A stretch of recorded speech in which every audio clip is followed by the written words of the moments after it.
ఆయన దీవెనలు చాలు, ఆయన కృప చాలు. అపోస్తలుడైన పౌలుతో యేసయ్య ఇలా అన్నాడు, నా కృపయే నీకు చాలు, నీ బలహీనతలో నా అన్ని కార్యాల్లో నిన్ను బలపరిచి పూర్ణమైన సాధనకు నడిపించబోతున్నది. నా కృపయే నీకు చాలు. యేసయ్యా, ఈరోజు నేను ఏ స్థితిలో వచ్చింటే కూడా నీ కృపతో మమ్మల్ని నింపాలని, ఒక్కొక్కరితో సూటిగా ఈ దీనదాసుని ద్వారా మీరు మాట్లాడాలని, ఏ ఇబ్బందులు అయితే కూడా నీ కృపను బట్టి ఒక్కొక్కరిని కనికరించాలని, ఈ వాక్యాలు వింటున్నటువంటి ఎవరే అవుతే కూడా నీ మహిమను రుచి చూసేటట్టు గొప్ప కార్యాలని చేయాలని యేసయ్య మహాపరిశుద్ధ పేరిట్లో పరిశుద్ధాత్మని చేతికి ఈ వాక్యాన్ని పరిపూర్ణంగా అర్పించి, నీ దాసుని అర్పించి పూర్ణంగా మాతో మాట్లాడాలి. నీ యేసయ్య పేరిట్లో వేడుకుంటున్నాను, జీవగలిగిన తండ్రి. ఆమేన్, హల్లెలూయా. అందరూ కూడా కూర్చుంటాం దేవుని సాన్నిధ్యంలో. మీ పక్కలో ఉండే వాళ్ళకి విష్ చేసి చెప్పండి, యేసయ్య చాలా మంచి దేవుడు, ఖచ్చితంగా ఈరోజు నీతో మాట్లాడబోతున్నాడు. ఆమేన్, హల్లెలూయా. ఈ సంవత్సరం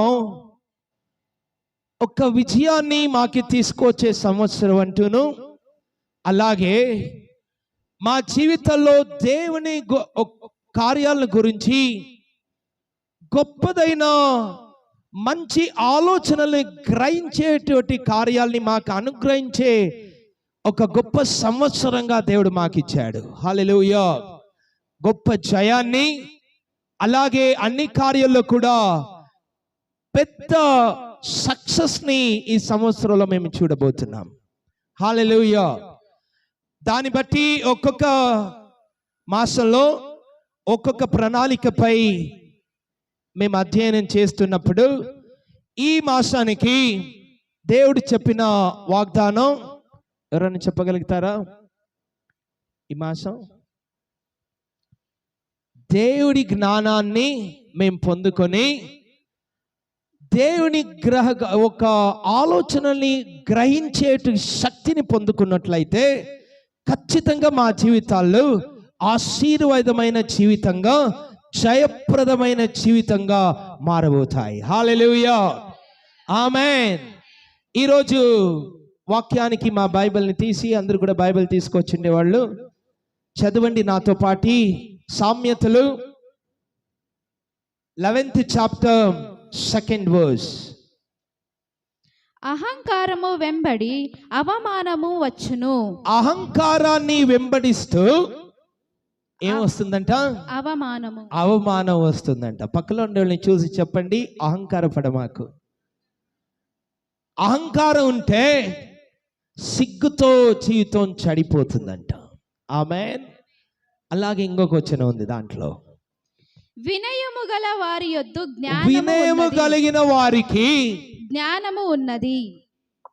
జ్ఞానం ఉండే వాళ్ళని కనిపెట్టే విధం ఏంటంటే వాళ్ళు చాలా వినయంగా నడుచుకుంటారంట.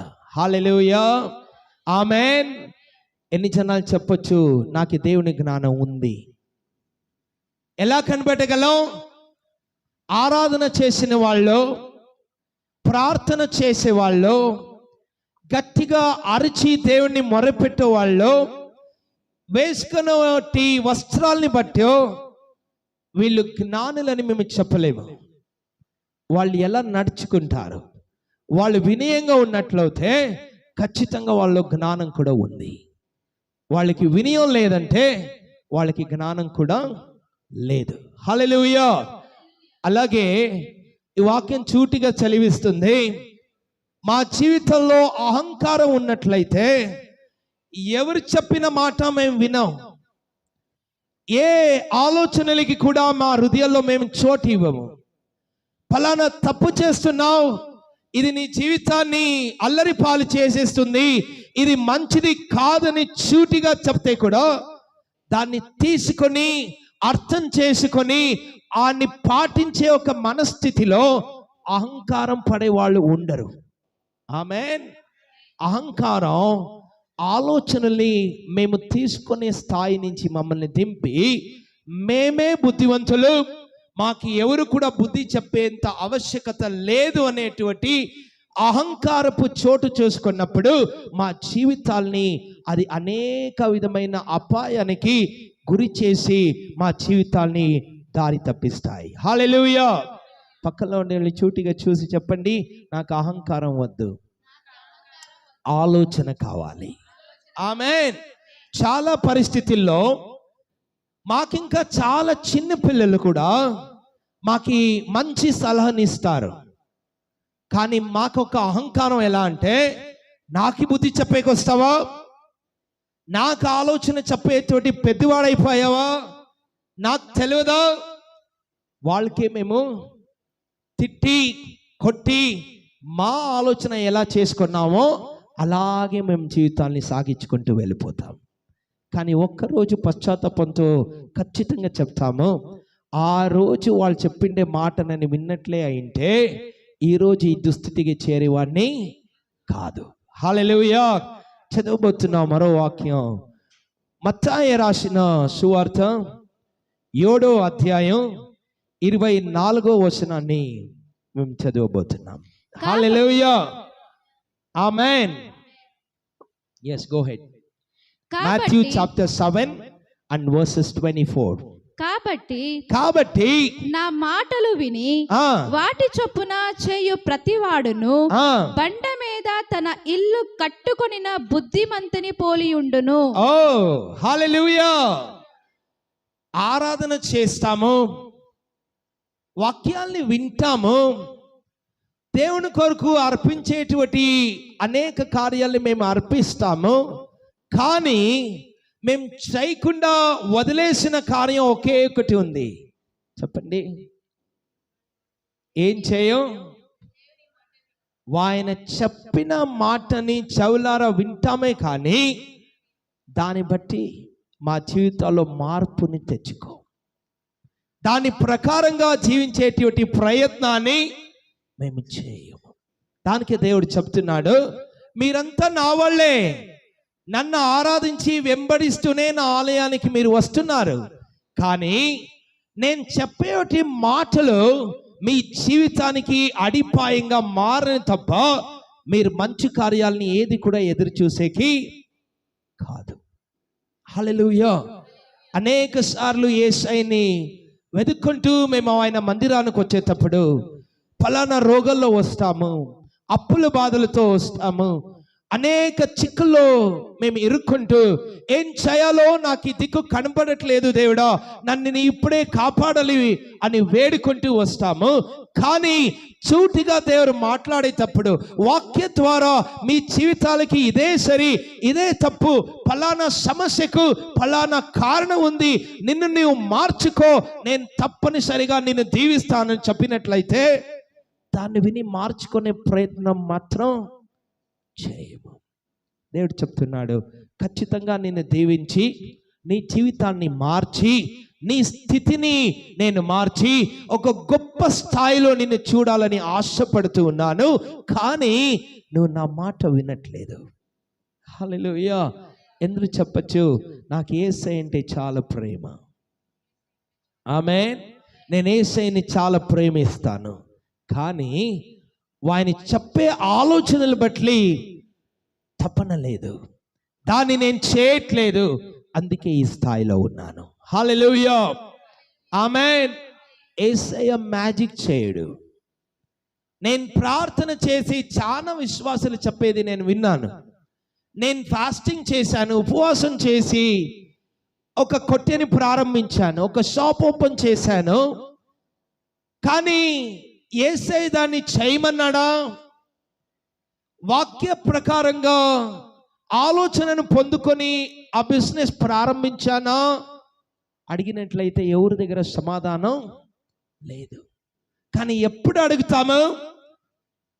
ఒక్క మాసం అయింది, 2 నెలలు గడిచింది, అలాగే 3వ నెలలో చాలా ఇబ్బందిలో చేరుకున్నాము, అసలు కొట్టెని మూసేసే స్థితికి వచ్చేసింది. అప్పుడు ఉపవాసం చేసి మేము మాట్లాడే మాట, చేసే ప్రార్థన ఏంటంటే, యేసయ్యా ఎందుకు ఇలా చేశావు? యేసయ్య చేశాడా? అడగండి మీ పక్కలో, ఏసై చెప్పాడా?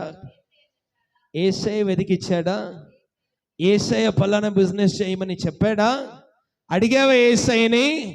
కానీ ఆయన చెప్పేటప్పుడు చాలా చారులు. ఒక సంవత్సరానికి ఎంత వారాలండి? 4 వారాలు. అంటే 4 సంవత్సరం కాదు, మాసం. కరెక్ట్ కదా? ఒక మాసానికి 4 వారాలు ఉంటాయి. 3 మాసాలు కొట్టు తీశాడంటే 12 వారాలు సభ మందిరానికి వచ్చాడనమాట. 12 వారాలు కూడా వాక్యం వింటారు కదా. ఆ వాక్యంలో దేవుడు ఏమో మాట్లాడింటాడు కదా. అప్పుడే దాన్ని సీరియస్గా తీసుకుంటే కొట్టి మూసే పరిస్థితి రాదు కదా. అప్పుడు మేము ఏం చేస్తున్నాం? నేను చెప్పేది దేవుడు వినాలి అమ్మ, కానీ నేను దేవుడి మాటని వినను. హల్లెలూయా. అందుకే దేవుడు చెప్తున్నాడు, నేను నీ జీవితాన్ని నిర్మించే ఒక పనిలో ఉన్నాను, నేను బాగా చేసే పనిలో ఉన్నాను. నీ జీవితంలో ఉండే ఇబ్బందుల నుంచి, అప్పుల నుంచి విడితీసి ఒక మంచి గొప్ప స్థాయిలో నేను నిలబెట్టాలని అనుకుంటున్నాను. కానీ అది నేను మ్యాజిక్ చేయలేను. అది చేయాలంటే నేను ఒక గొప్ప ప్రణాళికను నీ కొరకు సిద్ధం చేసి ఉంచాను. నువ్వు నా మాట విని అలాగే నడుచుకుంటే తప్ప అది జరిగే ప్రసక్తే లేదు. హల్లెలూయా, ఆమేన్. ఎందుకు ఆశ ఉంది? నా జీవితాన్ని మార్చుకోవాలి, నా అప్పుల బాధలు తీరాలి, నా కుటుంబంలో ఉంటే పోరాటాల నుంచి నేను బయటపడాలి, నాలో ఉంటే చెడ్డ అలవాట్ల నుంచి నేను బయటపడాలి, నాకుండే ఈ చిక్కుల నుంచి నేను బయటపడాలి. కానీ ఏం చేయాలో తెలియట్లేదు. ఏం చేయాలంట?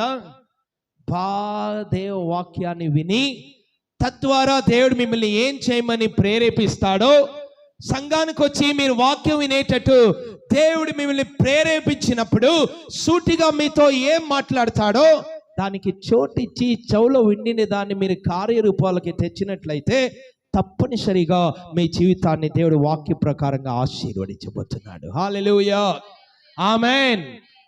చదవబోతున్నాం అదే సామెతలు 12వ అధ్యాయం 15వ వచనం. Proverbs chapter 12 and verses 15. Yes, చాలా బాగుంది. అందరూ కలిసి చదువుతామా? ఎస్ మా. Proverbs chapter 12 and verses 15. మూఢని మార్గము వాని దృష్టికి సరి అన్నది. మూఢని మార్గం ఎప్పుడు కూడా వాని దృష్టిలో సరి అయి ఉన్నది, సరియే ఉన్నది. అలాగే ఇంకొక జాతి ఉందంట అక్కడ. జ్ఞానము గలవాడు ఆలోచన అంగీకరించును, ఆలోచనలని అంగీకరించును. హల్లెలూయా. ఇప్పుడు చూటిగా మేము ఒక ప్రశ్న అడగబోతున్నాను. జ్ఞాని అని ఎవరిని పిలవచ్చు? ఇప్పుడు మీరు చదివిన వాక్య ప్రకారంగా ఎవరు జ్ఞాని? ఎవరైతే ఆలోచనల్ని అంగీకరిస్తారో వాళ్ళు జ్ఞానవంతులుగా పిలువబడతారు. హల్లెలూయా. అలాగైతే మూర్ఖులు ఎవరు? మూఢులు ఎవరు? ఎవరైతే ఆలోచనల్ని అంగీకరించకుండా తిరస్కరిస్తారో వాళ్ళు మూఢులై కనబడతారు. హల్లెలూయా. మీ పక్కలో ఉండే వాళ్ళకి చెప్పండి, దేవుడు అన్యాయం చేయలేదు. నిన్ను అలా నిర్మించాడు, నన్ను అలాగే నిర్మించాడు.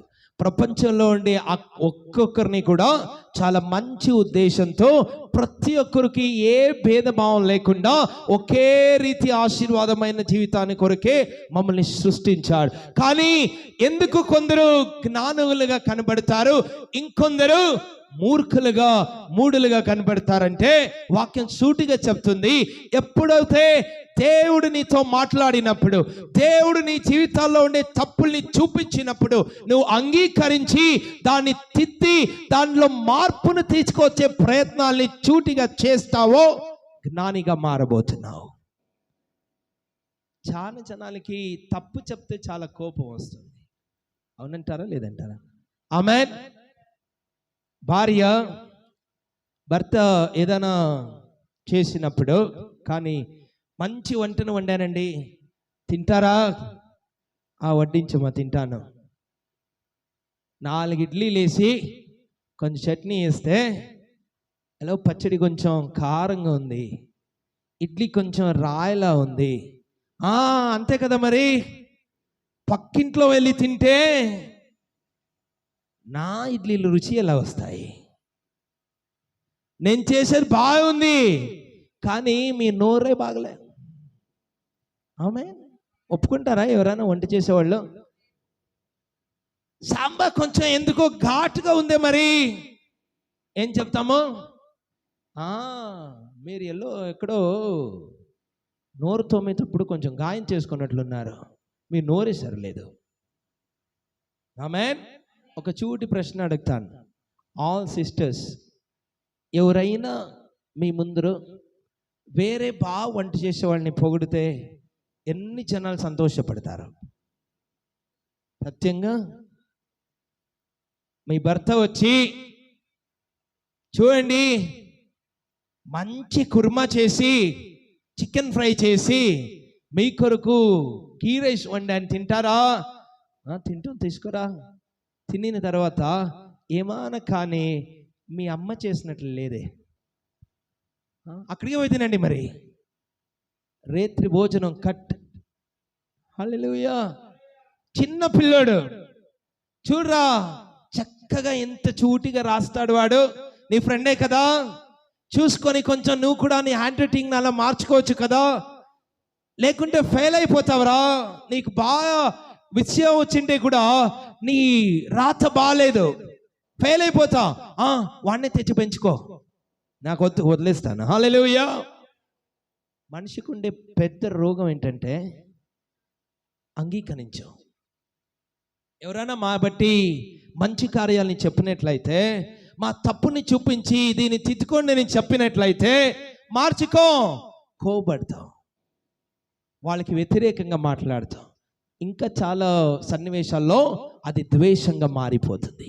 ఇతడు దేవుడు చూటిగా మాట్లాడుతున్నాడు. బాగా జీవించే ఆశ ఉందా? గొప్ప స్థాయికి చేరాలనే కల్పన ఉందా? మంచి ధ్యాసతో నా జీవితాన్ని ఒక ఆశీర్వాదంగా మార్చుకోవాలని ఉందా? అలా అయితే నీ జీవితం మార్పడ్డ చాలా అవసరం. ఒక్కొక్క రోజు వాక్యం వినేటప్పుడు ఏ కార్యాల్లో నన్ను మార్చుకోమని దేవుడు ఎదురు చూస్తూ చూటిగా మాట్లాడతాడో దానికి చెవిచ్చి విని దా వాక్య ప్రకారంగా మమ్మల్ని మేము మార్చుకోవడం అనేది మార్పుకి అర్పించడం చాలా ముఖ్యం. హల్లెలూయా. ఎన్ని జనాలకి కోపం వస్తుంది ఏదైనా చెప్పినట్టు? ఆమేన్. అవునా లేదా? ఒక మొగ్గేస్తే చూడు, నీకు ఇంకా వాళ్ళు కొంచెం బాగా వేశారు, నువ్వు కొంచెం వాళ్ళ దగ్గర నేర్చుకుంటే మంచిది. వాళ్ళకే డబ్బునిచ్చి పెట్టండి, అక్కడ వాళ్ళే చేయి, నేను ఇది చేస్తాను. ఆమేన్. అన్ని కార్యాల్లో మాకు ఎవరైనా మా గురించి తప్పులు చెప్పినప్పుడు మాకు ఇష్టం కాదు. చిన్ని వయసు నుంచినే ఎప్పుడైనా కానీ మనిషి మంచిది చేసే స్టార్ట్ చేసిండే చూసారా? ఒక బిడ్డ పుట్టిన తర్వాత ఏం తింటాడంట? కొంచెం నడక వచ్చిన తర్వాత కొంచెం పారాడేది నేర్చుకుంటే పాపను బయటకు పంపిస్తే ఏం తింటాడంట? ఎప్పుడైనా వంటింటికి వెళ్ళి నెయ్యి తిన్నాడా? మీరు నెయ్యితో అన్నాన్ని కలిపి బాగా వానికి టేస్ట్గా దాన్ని రెడీ చేసి బంగారం తింటావమ్మా, నోరు తెరవాడు. ఏదైతే చూపించాలి తినాలంటే? కుక్కని, నక్కని, గొర్రెని, అమ్మని చూపించాలి, అప్పని చూపి. కొన్నిసార్లు మమ్మల్ని చూస్తే తినడు. హల్లెలూయా. అంతంతా చూపిస్తే కూడా గోరుముద్ద తినడు, కానీ ఎన్నిసార్లు వద్దంటే చెప్తే కూడా మట్టి తినడం. అప్పుడు పక్కలో ఉండేవాళ్ళకి చెప్పండి, నా బైబిల్ చెప్తుంది మనిషి పుట్టినప్పుడే చెట్టువాడు. ఆమేన్. మేం బాగుపడాలంటే ఒక్కొక్క రోజు దేవుడిని మమ్మల్ని మార్చేదానికి మమ్మల్ని మేము అర్పించుకోవాలి. యేసయ్యా నాతో ఈరోజు మాట్లాడు, నా మాట సరిలేదా, నా దృష్టి సరిలేదా, నా విధానం సరిలేదా, నేను చేస్తున్న కార్యాల్లో నేను తీసుకునే నిర్ధారాలు సరిలేదా, నాతో సూటిగా మాట్లాడు. నీ దాసుడైన నేను దాని ప్రకారంగా మార్పును తెచ్చుకునే దానికి సిద్ధంగా నిలబడి ఉన్నాను. హల్లెలూయా. ఆమేన్. ఎవరైనా చెప్పగలరా దేవుడు నాతో మాట్లాడితే కోప్పడకుండా నేను దాన్ని పూర్తిగా అంగీకరించి సంతోషంగా తీసుకొని దాని ప్రకారంగా మార్చుకుంటాను. హల్లెలూయా. ఆ వచనం చెప్తుంది. ఇంకొకసారి Proverbs 12:15 అందరూ కలిసి. The way of fools seems right to them, but the wise listen to the advice. Hallelujah.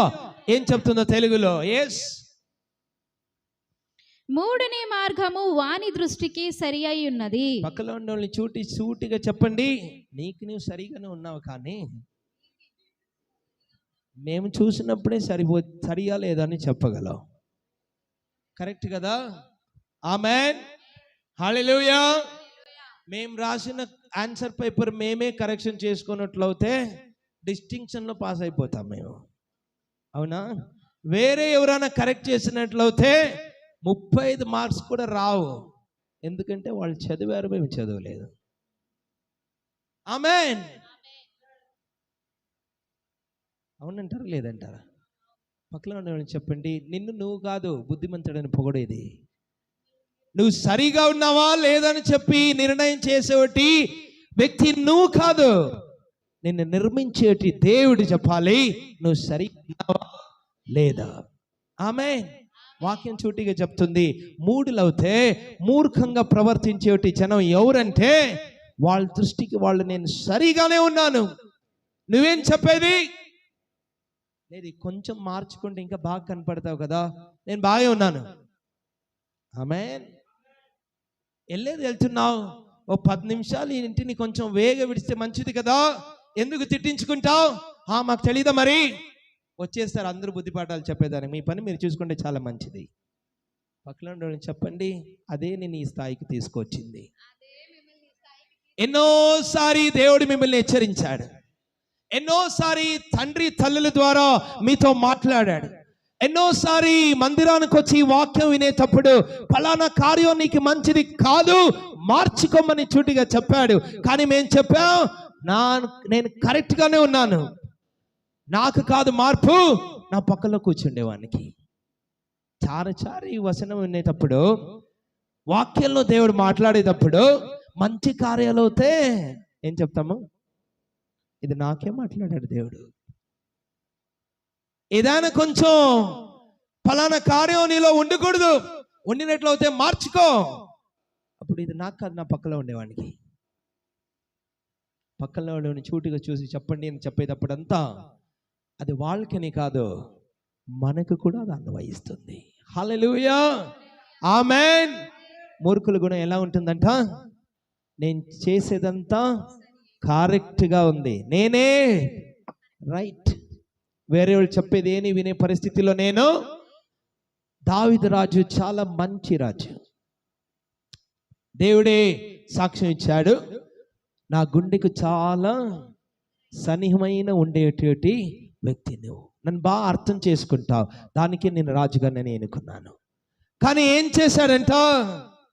Bible చెప్తుంది, ఆ కాలంలో రాజులు 2 రకాల వ్యక్తుల్ని వాళ్ళకి చాలా దగ్గరగా పెట్టుకుంటారు. ఒకటి వాళ్ళని బాగా పొగడేవాళ్ళు, ఇంకొకటి మంత్రులుగా ఉండి వాళ్ళు చేసేటి కార్యాల్లో ఉండే తప్పుల్ని హెచ్చరించి తప్పు చేయకుండా వాళ్ళని ఆపి వాళ్ళ స్థానంలో వాళ్ళని బలపరిచేటువంటి వ్యక్తుల్ని వాళ్ళు సన్నిహంగా పెంచుకుంటారు. హల్లెలూయా. ఆమేన్. అలాగే దావీదు కూడా ఒక మంచి సైన్యాధిపతి ఉండేవాడు, ఆయన పేరు యోవాబ్. కానీ ఏం చేశాడంట? రాజు, నువ్వు చాలా గొప్ప స్థాయిలో ఉన్నావు, దేవుడిని ఇప్పటి వరకు బాగా దీవించాడు, గొర్రెలు మేపేవాడిని రాజుగా మార్చేశాడు, ఇంకా నీ రాజ్యంలో పరిపాలన పెరిగి వర్ధిల్లి ఇంకా అనేక లక్షలుగా జనాల్ని దేవుడు ఆశీర్వదించబోతున్నాడు. కానీ ఇప్పుడు వరకు చేయని తప్పుని నువ్వు చేయమాకు, ఇప్పుడు పోయి జనాభాని లెక్క పెట్టే పని వద్దు, ఇది దేవుని దృష్టిలో నిన్ను చాలా ఇబ్బందికి గురి చేస్తుంది, ఆపు, ఇది మంచిది కాదని చెప్తే కూడా రాజు చెప్తాడు, రాజు నువ్వనేనా, నేను చెప్పింది నువ్వు వినాలా, నువ్వు చెప్పేది నేను వినాలా, ఇది నా ఆజ్ఞ, నేనేం చెప్పానో పోయి చేసుకునిరా. హల్లెలూయా. గమనించండి, మీ జీవితాల్లో ఈరోజు మీరు ఉండేటి పరిస్థితికి అనేక కార్యాలకు మునిపే దేవుడు చూటిగా మాట్లాడి చెప్పాడు, పరిస్థితులు మారబోతున్నాయి, నీకు ఈ పని వద్దు, ఇలాంటి చోట్ల నువ్వు పని చేయకూడదు, ఇలాంటి నిర్ణయాలు నీ జీవితానికి మంచిది కాదు, ఇలాంటి సాహసం మీకు మంచిది కాదు, వద్దు. కానీ మేమేం చేయలే, వినలేదు. అందుకే దేవుడు చెప్తున్నాడు, ఎవరు బుద్ధిమంతులంటే దేవుడిచ్చేటి ఆలోచనని సంతోషంగా ఎవరు తీసుకొని దాని ప్రకారంగా నడుచుకుని దానికి అర్పించుకుంటారో వాళ్ళు జ్ఞానులుగా మారబోతున్నారు. ఎవరైనా ఉన్నారా మా మధ్యలో జ్ఞానులుగా? దేవుడిచ్చే ఆలోచనని నేను తీసుకుంటాను, ఆయన చెప్పిన ప్రకారంగా నా జీవితాన్ని మార్చుకుంటాను, ఇబ్బందులకు మునుపే నా దేవుడు నన్ను దాని నుంచి తప్పించి కాపాడుతాడు. హల్లెలూయా, ఆమేన్. అలా చదువుతాం. యాకోబు 3వ అధ్యాయం 17వ వచనం. James chapter 3 and verses 17. అయితే పైనుండవచ్చు జ్ఞానము మొట్టమొదట పవిత్రమైనది. ఈరోజు నేను మీతో మాట్లాడాల్సిన టాపిక్లో చాలా ముఖ్యమైనది, మీ జ్ఞానం మీకు ఎక్కడి నుంచి వస్తుంది? Which and what is the source of your wisdom? పక్కన ఉండేవాళ్ళని చూసి అడగండి, మీకు ఎవరు బుద్ధి నేర్పుతున్నారు? మీ ఆలోచనలు ఎక్కడి నుంచి వస్తున్నాయి? 3 కార్యాలు ఉంది. మొదలోది, మాలో నుంచినే మా కార్యాలు మాకు మాంసంగా వస్తాయి. ఆమేన్. మాకందరికి బుద్ధి ఉంది. ఎందుకు బుద్ధి ఉంది? మా జ్ఞానం ఉంది కదా, ఉందా లేదా? ఎవరైనా మీ కుడి చేయి తీసుకొచ్చి బాగా రగులుతుండే అగ్నిలో పడేయండి, పడేస్తారా? చెప్పిన వాడిని పడేస్తారు కానీ మిమ్మల్ని పడేసుకోరు. హల్లెలూయా, ఆమేన్. అంటే మాకు బుద్ధి ఉంది, కానీ దైవికమైన బుద్ధి జ్ఞానాలు లేను, కానీ లౌకికమైన బుద్ధి జ్ఞానాలు ఉన్నాయి. సో ఫస్ట్ ఆలోచన మాకు ఎక్కడి నుంచి వస్తాయి? మా లోతు నుంచి, మా లోపల నుంచి మాకు ఆలోచనలు వస్తాయి. రెండోదిగా, లోకపు అధిపతి అయిన సాతాను నుంచి మాకు ఆలోచనలు వస్తాయి. ఆమేన్. మూడోదిగా, మా చుట్టూ ఉండే పరిసరం, మా చుట్టూ జీవించేటువంటి జనాల నుంచి మాకు ఆలోచనలు వస్తాయి. హల్లెలూయా. వాక్యం చాలా బాగుంది, చదువుతాం అందరూ కలిసి. yes, go ahead. పైనుండి వచ్చు జ్ఞానము మొట్టమొదట పవిత్రమైనది. దీనికి మొదలుగా మేము ఇంకొక వచనం చేద్దాం, 16వ వచనం. yes, go ahead with the 16. ఏలయనగా మత్సరము, అందరూ చెప్పండి ఒకసారి గట్టిగా, మత్సరము, వివాదమును ఎక్కడ ఉండును అక్కడ అల్లరియు ప్రతి నీచ కార్యమును ఉండును. చాలా బాగుంది ఈ వచనం. ఎవరికైతే దేవుని జ్ఞానం లేదో, ఎవరు ప్రపంచ ప్రకారంగా జ్ఞానంతో నింపబడి ఉంటారో, వాళ్ళ ఉండే లక్షణం ఏంటంటే, మొదటిగా ఏముంటుందంట? మత్సరం ఉంటుందంట. అంటే ఎవరిని చూస్తే కూడా వాళ్ళకి మంచిగా కనపడరు. ఆమేన్. నాకు ఇంకా ఎవరైనా బాగా కనపడితే నాకు ఇష్టం కాదు. నాకు ఇంకా ఎవరైనా ఎగ్జామ్ బాగా రాసేస్తే నాకు ఇష్టం కాదు. ఎవరినైనా మనకు ఇంకొకరు బాగా పొగడేస్తే నాకు అది మనసుకి ఇష్టం కాదు. ఎవరైనా నాకు ఇంకా బాగా వర్ధిల్లినట్లయితే, నాకు ఇంకా మునుపు ఒక ఇల్లు కట్టితే, నాకు ఇంకా మునుపు ఒక కారు తీసుకుంటే నా మనసు తట్టుకోదు, కుళ్ళిపోతాను. హల్లెలూయా. ఎక్కడి నుంచి వస్తుందంట? అక్కడ ఉంది, చాలా పెద్ద పదం ఉండి మునుపు. హల్లెలూయా. Yeah, continue. ఈ జ్ఞానము పై నుండి దిగి వచ్చినదిని కాక, పక్కన ఇప్పుడు చూసి చెప్పండి, ఈ మంచి గుణాలంతా పై నుంచి రావు, కింద నుంచి వచ్చింటాయి. హల్లెలూయా. లేకుంటే మీ పక్కల నుంచి వచ్చింటాయి. హల్లెలూయా, ఆమేన్. ఒకరు చూసి బాగవుతే తట్టుకోలేము. ఒకరు చాలా బాగా వర్తిల్చున్నారు, అయ్యో ఇప్పుడే మందిరానికి వచ్చారు, 3 మాసాలే అయింది, కానీ ఇంత త్వరనే బైబిల్ బాగా చదువుతారే, పాస్టర్ వాళ్ళని పొగడేశారే, నేను ఇన్ని సంవత్సరాల నుంచి నన్ను పొగడలేదే, వాడు ఉండకూడదు. మేం బాగా కావాలనే ఇంకా వాళ్ళు నాశనం అయిపోవాలి. మత్సరం. ఆమేన్, హల్లెలూయా. అన్నదమ్ములు ఇద్దరుంటే లేదా అక్క తోడుబిట్లు ఇద్దరుంటే ఏమవుతుందంట, ఒకరినేమైనా తండ్రియో తల్లియో పొగిడితే కూడా తట్టుకోలేం, అక్కడే కడుపు మంటతో రగిలిపోతాం. బైబిల్ సెలవిస్తుంది మత్సరం. రెండోదిగా వివాదం. ఊరికే కూర్చోం, ఏ పాస్టర్లు కూడా వదలం, అక్కడే వివాదం చేసేస్తామంట. ఒక పాస్టర్ని చూస్తే వాక్యమేమో బాగిస్తారు కానీ వీళ్ళకి పాట పాడడం రాదులే, పాట బాగా పాడతాడు కానీ వచనం బాగా చెప్పడలే, అన్నీ ఓకే కానీ మంచి బట్టలే ఏడలే. పక్కన ఉండే చోటు చెప్పండి, ఏదైనా మంచిగా చెప్తుండే ఇతిహాసం ఉందా? ఎవరినైనా చూస్తే చాలా చక్కగా వస్తున్నారప్ప మందిరానికి చెప్తామా? వీళ్ళొక్కరి దగ్గరే బైబిల్ ఉన్నట్లు ఉపేసుకుని వచ్చేస్తారు. ఇక్కడ పక్కలో నేను చెప్పండి, నువ్వు బైబిల్ ఎత్తుకోరా. గట్టిగా పాడతాడు చర్చిలో పాస్టర్కి వినాలని చెప్పి, మా పాడు రాదా పాడు. వివాదం, ఇంట్లో వివాదం, మందిరంలో వివాదం, పని చోటులో వివాదం, ఎక్కడికి వెళ్తే అక్కడ వివాదం. ఎక్కడి నుంచి వస్తుందంట ఈ బుద్ధి? చదువుతున్నాం. Yes, go ahead. భూ సంబంధమైనదియు, భూ సంబంధమైనదియు, ప్రకృతి సంబంధమైనదియు, దయ్యముల జ్ఞానము వంటిది ఏంటట? మొదటిది భూ సంబంధమైనదియు, ప్రకృతి సంబంధమైనదియు. ఇప్పుడు మూడో పదం చెప్పండి, ఒక్కసారి చూస్తాం. దయ్యముల జ్ఞానము. పక్కన ఉన్న చూసి చెప్పండి, దయ్యం ఎక్కడో లేదు, నీ బుద్ధిలో ఉంది. ఆమేన్. చాలా మందికి ఎలా వచ్చేస్తుందండి దయ్యం అంటే, బాగా జుట్టు వదిలేసి కొంచెం అలా ఇలా ఆడితే దయ్యం అనుకుంటారు. పక్కన ఉన్న చెప్పండి, దయ్యం హార్డ్వేర్ నుంచి సాఫ్ట్వేర్ అయిపోయింది. ఇప్పుడు బయట ఆడదు, లోపలే ఆడుకుంటుంది. హల్లెలూయా. కనపడదు, బయటేమో ఫెయిర్ అండ్ లవ్లీతో బాగా ఉంటుంది, కానీ లోపల దయ్యం వాటిలోనే చంపేస్తూ ఉంటుంది. ఆమేన్.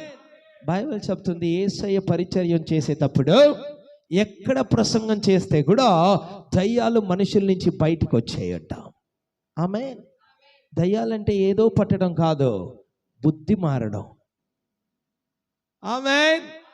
ఒక చోట చూస్తాం, ఒకనికి ఏమైందంట, చాలా దయ్యాలు పట్టాయంట. ఏం చేసేవాడంట, సమాధిలో చేరుకొని శ్మశాలలో ఉండి తను తనే రాయితో గాయపరుచుకునేవాడంట. ఆమేన్. పక్కలో నేను చూటిగా చూసి చెప్పండి, దయ్యం నిన్ను ప్రేరేపించి నడిచినట్లయితే ఆ నడిపించడంలో నీ జీవితం పాడైపోతుంది, నీ జీవితాన్ని అది నాశనం చేస్తుంది. కానీ పరిశుద్ధాత్ముడు నిన్ను నడిపినట్లయితే అది నీ యొక్క జీవితాన్ని దేవునికి మందిరంగా మార్చేస్తుంది. అప్పుడు దేవుడు నిన్ను నివసిస్తాడు. హల్లెలూయా. ఎవరు నడిపిస్తున్నారు మిమ్మల్ని? Who is leading you? Is it the devil or is the God? Is it the evil spirit or is it the holy spirit? మీ పక్కన వాళ్ళని అడగండి, లోపల ఏ ఆత్మ ఉంది? ఎలా కనబడడం? బైబిల్ చెప్తుంది కొన్ని చోట్ల బయట చక్కగా కనపడతారు కానీ లోపల చాలా కుమిలిపోతుంటారు, చాలా చెడ్డ ఆలోచనలో ఉంటారు, కడుపు మంటతో కూడి ఉంటారు, మత్సరం చేస్తూ ఉంటారు. బయట వచ్చి ఏం చెప్తారు, మీకు చాలా బాగా కావాలండి, మీరు వెతుకుతున్నది చూస్తుంటే చాలా సంతోషంగా ఉంది, కానీ లోపల చెప్తున్నారు ఎంత అహంకారం, త్వరలోనే వీళ్ళు కిందకి పడిపోతారు. నేను చూడలేనా? నేను చూడకుండా ఉంటానా? ఖచ్చితంగా చూస్తాను. బైబిల్ చెప్తుంది అదంతా ఎక్కడి నుంచి వస్తాయంట? దయ్య ఆలోచనలు. అది వచ్చి భూ సంబంధమైన ఆలోచనలు. కానీ అలా చదువుతాం, దేవుని ఆలోచన ఎలా ఉంటుంది? అయితే పై నుండి వచ్చు జ్ఞానము. ఒకసారి పైకి చూస్తూ చెప్పండి, యేసయ్యా ఈ రోజు నుంచి నా ఆలోచన అన్నిటి నీ నుంచి రావాలి యేసయ్యా. నన్ను మీరు నడిపించాలి యేసయ్యా. నేనేం చేయకూడదో ఏం చేయాలో నా ఆలోచన పై నుంచి రావాలి, పక్కింటి నుంచి రాకూడదు, ఎదురింటి నుంచి, నా స్నేహితుల నుంచి, నా స్వంత బుద్ధి నుంచి రాకూడదు. యేసయ్య నుంచి నా ఆలోచనలు రావాలి. హల్లెలూయా. నేనేం చేయాలో, ఎక్కడికి వెళ్ళాలో, ఎలాంటి పని చేయాలో, ఏ స్నేహం నాకు మంచిదో, ఏ వ్యవహారం నాకు అవుతుందో అది నువ్వు నాతో సూటిగా మాట్లాడాలి. అప్పుడే నేను ఆశీర్వాదంగా మారబోతున్నాను. హల్లెలూయా. ఏం చెప్తుంది వినండి. yes go ahead. పైనుండి వచ్చు జ్ఞానము మొట్టమొదట పవిత్రమైనది. అందరూ చెప్పగలుగుతారా? మొదటిది పవిత్రంగా ఉంటుంది. దేవుడి నుంచి ఏదే వస్తే కూడా అది పరిశుద్ధతతో కూడి ఉంటుంది. రెండవదిగా తరువాత సమాధానకరమైనది. అక్కడ ఏ గలిబిలి, ఏ విధమైన అల్లరిలో లేదు, ఏ గొడవ లేదు, ఏ విధమైన వ్యసనాలు ఉండవు. ఎందుకంటే నా దేవుడు ఏదైనా ఎవరినైనా ఆశీర్వదించినట్లయితే దాంతో పాటు ఏ అల్లరిని చేరించడు. ఆమేన్. హల్లెలూయా. ఏ ఇంటిలైనా సమాధానం చూసినట్లయితే ఆ ఇంటిని దేవుడు నడిపిస్తున్నాడని అర్థం. ఆమేన్. ఏ ఇంటిలైనా ఎప్పుడైతే గొడవ, జగడలాడుతుంటారు, కొట్లాడుతుంటారు, ఎప్పుడు చూస్తేనూ ఒకే సందడి, ఎప్పుడు చూస్తేనూ ఒకే విధమైన పోరాటాలు, అక్కడ సాతాను చోటు చేసుకున్నాడు.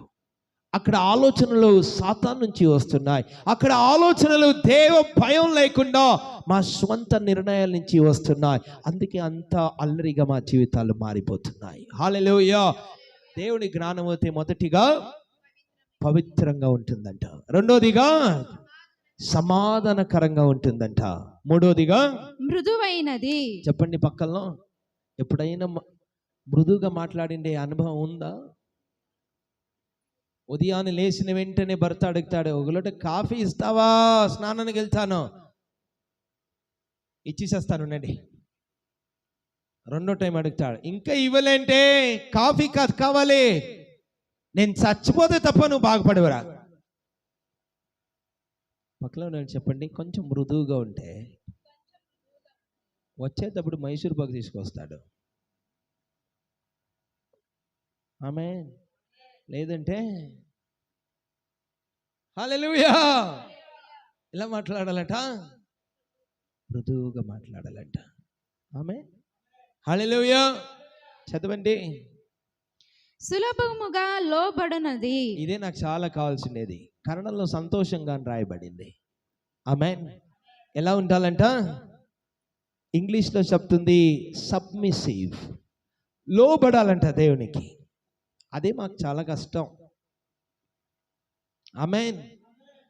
ఈరోజు ఉదయం ప్రార్థన ఉండి రాగలుగుతారా 5 గంటలకి? పక్కన వాళ్ళకి చెప్పండి. 5 గంటలు పెట్టేస్తే ఎవరు వెళ్తారో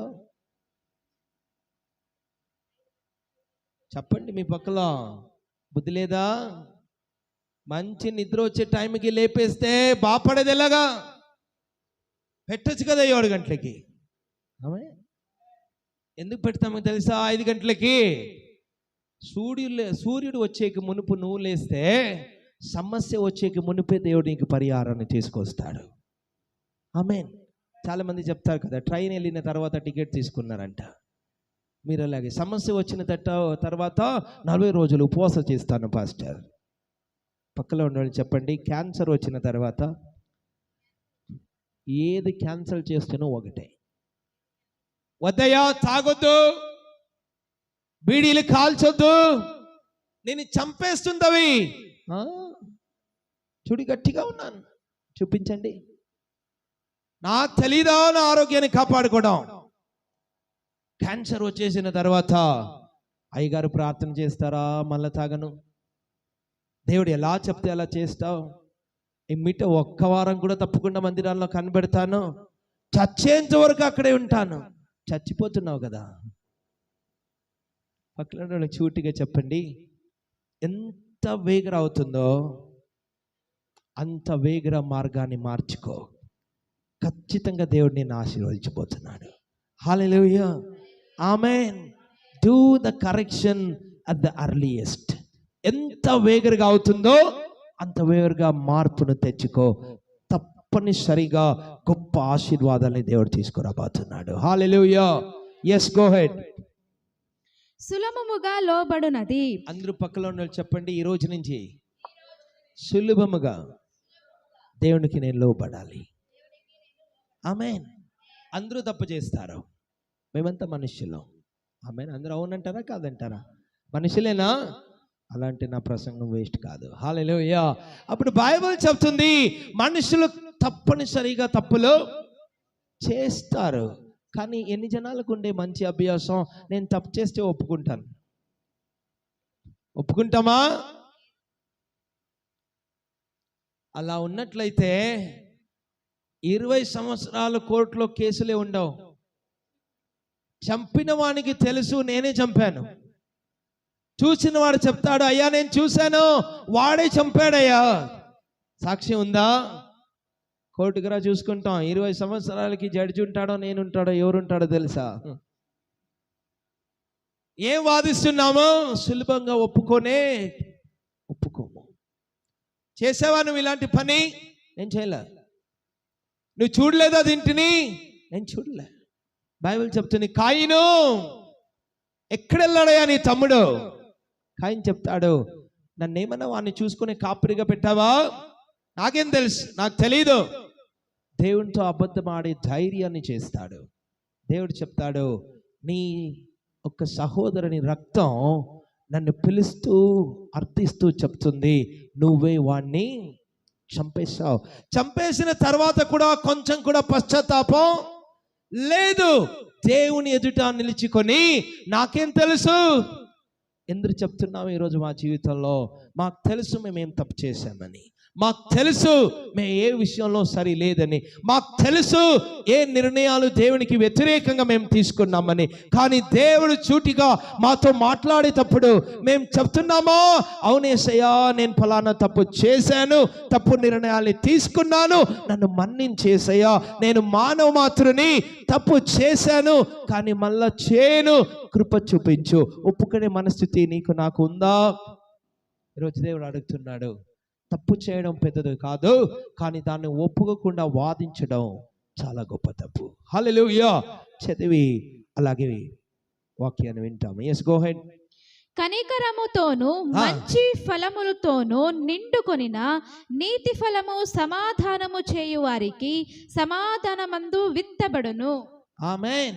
పక్కన ఉండాలని చెప్పండి, దేవ జ్ఞానం వచ్చినట్లయితే నీ జీవితానికి దేవుడు గొప్ప ఆశీర్వాదపు విత్తనాలను విత్తేశాడు. గొప్ప ఫలాన్ని నువ్వు చూడబోతున్నావు.